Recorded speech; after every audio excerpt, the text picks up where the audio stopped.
Hoje eu estou aqui com o apresentador do Jornal da Noite da TV Bandeirantes, Boris. Muito obrigado por ter recebido a gente aqui hoje. Prazer é meu, cara. Prazer é meu. Hoje a gente vai falar um pouco sobre a onda conservadora, que nada mais é sobre essa crise política que o Brasil está passando. Bom, eu vou começar com as perguntas aqui. Observamos que há muitas situações de polarização muito intensa hoje, que consequência isso pode causar? Você está falando no Brasil ou no mundo? No Brasil. Eu acho que é um momento de polarização. Às vezes ele resvala no perigo do encontro físico, nos momentos mais tensos. Até nesse instante hoje ainda estamos aguardando a definição do possível ou não impeachment da presidente Dilma. Pode haver algum momento mais grave, mas o país é muito grande. Eu não acredito que essa tensão momentânea pode ter alguma consequência registrável. Isso vai passar como meia linha na história, na minha opinião. De repente degringola, mas por experiência e pelo que a gente conhece e pelo que a gente está vendo, é apenas um momento. É apenas um momento. A tensão existe, ela tem perigos, mas é apenas um momento que vai ser superado com um novo quadro político e econômico. Referente ao Congresso, foram levantadas algumas pautas, atacando direitos das mulheres, estudo do desarmamento, estudo da família. Como essas pautas podem atingir ou prejudicar ou fragilizar a sociedade? As pautas não foram aprovadas. Eu acho que existe um nicho da sociedade que acredita nesse tipo de coisa. O pessoal mais à direita restringe alguns direitos humanos, restringe direitos de mulheres, o pessoal mais conservador. Eu acho que é um direito e o Congresso é uma fábrica onde se elaboram as leis. Isso não evoluiu em nenhum caso. Em nenhum caso existe do outro lado também tentativas de aborto, de se liberar o aborto, que também não evoluiu. A maior parte da população é contra. E uma tentativa também interpretada como progressista de liberação das drogas, especialmente da maconha, que também não progrediu. Se você olhar, você vai verificar que a maior parte da população é contra. Mas eu acho que é no Congresso que essas coisas são discutidas e deliberadas. Eu não vejo, eu não concordo com nenhuma dessas pautas, eu não concordo com elas, mas eu não vejo mal em que elas sejam discutidas e sei que em todas as sociedades organizadas existe gente que pensa assim e que deve colocar suas ideias no programa, mas elas não foram aprovadas.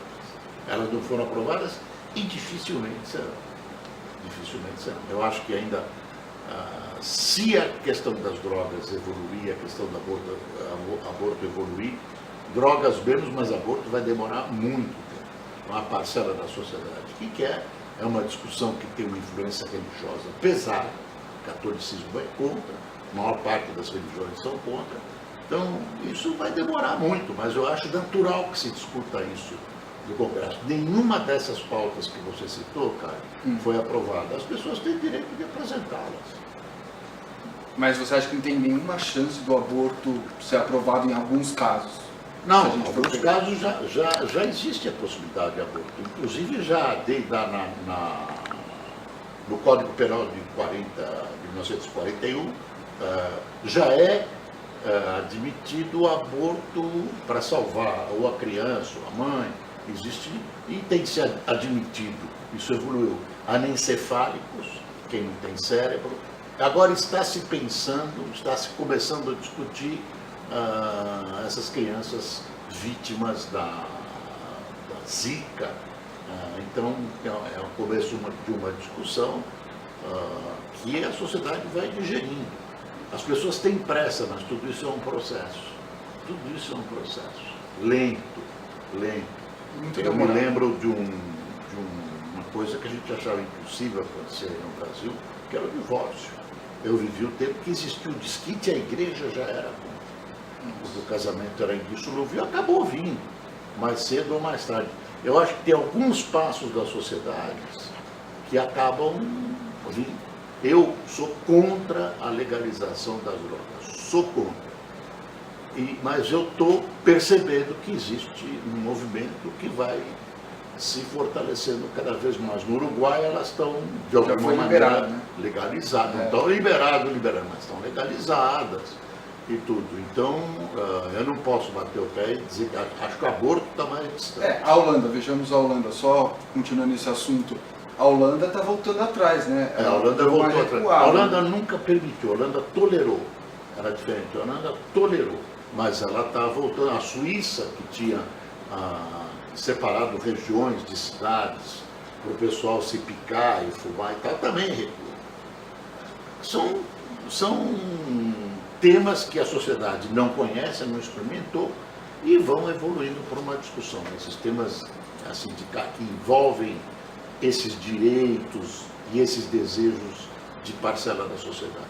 Está sendo encaminhado uns processos de impeachment da presidente Dilma Rousseff, reeleita em 2014. Quais são as consequências que isso pode causar na democracia, processo de formação? Ou você acha que ainda não temos uma democracia madura o suficiente? Eu acho que temos uma democracia madura, sustentável, com alguns problemas ainda, a caminho de sempre aperfeiçoamento. Acho que também é um processo de aperfeiçoamento. E eu não acho que o impeachment, da maneira que está sendo conduzido, tenha qualquer consequência em termos de democracia. Ela está sendo conduzido, o processo está sendo conduzido rigorosamente dentro da Constituição. Chamar de golpe é uma maneira que os envolvidos encontraram de escapar de ter que explicar o porquê disso tudo. Porquê da corrupção, porquê das pedaladas fiscais, a maneira simples e até eficiente é dizer, olha, isso é golpe e depõe contra a democracia. Absolutamente não depõe. A Constituição está sendo obedecida, o impeachment é um instituto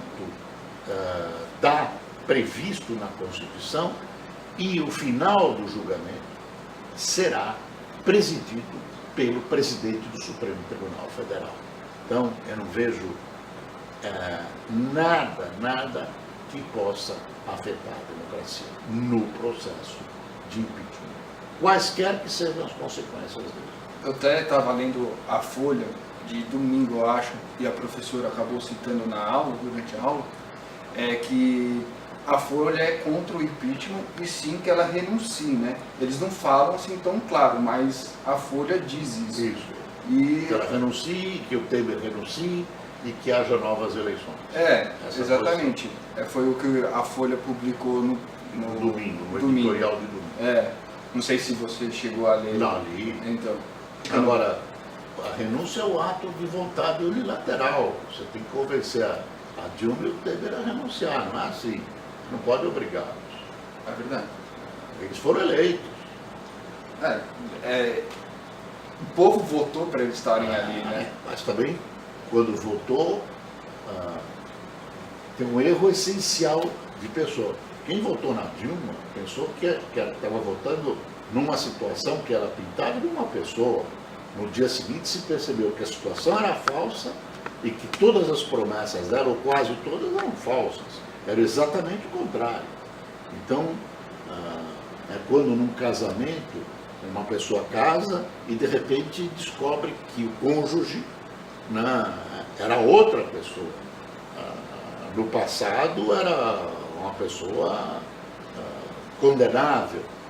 Então, houve um erro essencial de pessoa. Eu acho que na questão Dilma, houve um erro essencial de pessoa. E essa questão dela ter mentido, porque ela tinha no horizonte uma eleição, de ter pintado um país cor-de-rosa e ter feito uma série de promessas que ela agiu ao contrário, ela transforma esse caso da eleição num erro essencial da pessoa. A crise política no Brasil tem se intensificado nos últimos meses, com denúncias de corrupção. Quais são as consequências que isso pode ter no andamento dos países, na continuidade da investigação? Eu acho as investigações do Mensalão e da Lava Jato altamente positivas. A Justiça, a Polícia, o Ministério Público foram dotados de instrumentos novos, não só em tecnologia, como na delação premiada, que é um instituto novo. Eu acho que esse tipo de coisa acontecia há muito tempo e, surpreendentemente para muitos, começou a ser combatida no Brasil, o Mensalão, o Petrolão. Eu acho positivo. No entanto, há um temor de que essas forças econômicas poderosíssimas com as quais a justiça está mexendo, vide os empreiteiros como encarcerados, e vide os políticos que ainda vão ser julgados pelo Supremo, existe um movimento forte, que às vezes a gente sente, que às vezes não, no sentido de solapar o que pode ser consequência disso tudo, prisões. Eu tenho uma frase que eu gosto, que eu elaborei, que é o Brasil é preciso passar o Brasil ali. Eu acho que essa é uma boa oportunidade de começar a passar o Brasil. Não vai resolver todas as questões, mas resolve uma questão de cidadania contra a corrupção, acho que a consequência é positiva. Não prejudica a economia, porque os prejuízos causados para a economia pelo tipo de furto, roubo e dano à coisa pública são muito maiores do que as consequências. E eu acho positivo e tenho lá no cantinho um pedacinho de medo de que em algum momento possa haver uma reversão. Mas eu acho que a população é tão a favor de tudo isso que eu não arriscaria imaginar o que pode acontecer se tentarem reverter. Se bem que isso é sempre feito da calada da noite, devagarzinho, com modificações na legislação. A presidente Dilma já amainou bastante a legislação contra as empresas, sob o pretexto de preservar as empresas. Então, é bom ficar de orelha em pé. Vamos para a última pergunta. Existe um discurso muito intenso hoje pelo fim da corrupção, principalmente de grupos da oposição e grupos que vão às ruas contra o governo, com pedidos de intervenção militar e do impeachment da presidente. Qual o motivo que você enxerga referente a esse discurso? Tem que dividir as coisas. Pedido de impeachment é um pedido dentro da Constituição. Pedido de presença militar é um setor da população que eu sei muito diminuto, que são os lunáticos da política, que nem os militares pensam nisso. Voltaram para os quartéis com o rabo entre as pernas. Então, nem querem essa intervenção. Mas eu acho que intervenção militar, presença militar, só se houvesse uma conflagração pelas ruas, correr sangue no país, e é uma função deles, mas não assumir o poder. Não vejo nem razoabilidade e não vejo nem possibilidade disso acontecer. A gente tem que ficar atento, mas é uma parcela mínima da população. Impeachment é outra coisa. Você não pode confundir as pessoas que pedem impeachment da própria oposição, que nem sempre é motivada pelas mesmas razões da população, às vezes é motivada por interesses políticos imediatos, ou porque pode ganhar alguma coisa, quando se pede o impeachment. É muito diferente. Agora, volta de militares, realmente não dá para acreditar. Esse episódio E eles estão muito silenciosos. De vez em quando um militar da reserva se manifesta e tudo, mas não tem a menor repercussão. E eu repito, a parcela da população que pede a volta dos militares pode estar portando muitos cartazes, mas é mínima, não cabe nem nas estatísticas, não tem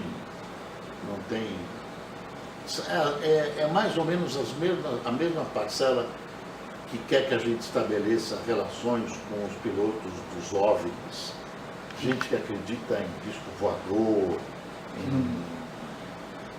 está dentro desse quadro assim das suposições, da magia, está muito distante da realidade. Eu até estava vendo, acho que foi quando tiveram as passeatas há 2 anos atrás, ou 1 ano atrás, não me recordo direito, que o povo indo para a rua, o povo conseguiu algumas coisas, né, que cresceu bastante. Teve o negócio lá do estudante sobre passagem de ônibus e tal. Mas o que está se concluindo é que naquela época já havia um descontentamento.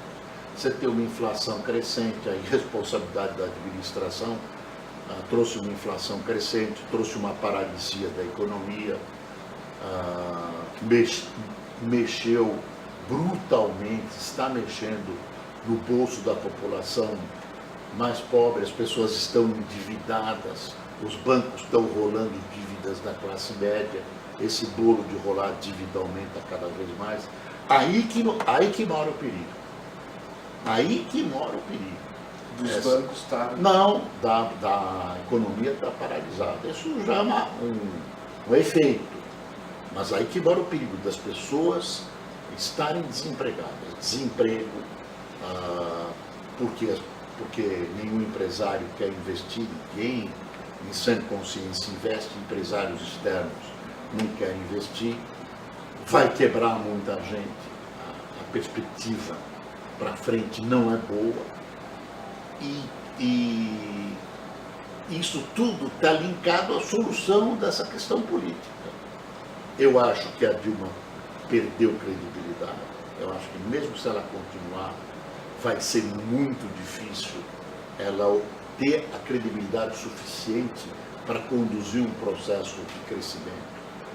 Ela fez muita bobagem, erros crassos, que a política não perdoa e muito menos a economia. Só se ela se modificar. Acho que uma mulher de mais de 60 anos não vai se modificar. Ela ainda vai ter do lado dela, se ela conseguir passar o Lula. Eu acho que o Lula perdeu muito. Muito obrigado, como eu volto a falar, mas acho que a gente vai encerrar por aqui. Tá bom, que pena. Muito obrigado. Obrigado, tchau para vocês.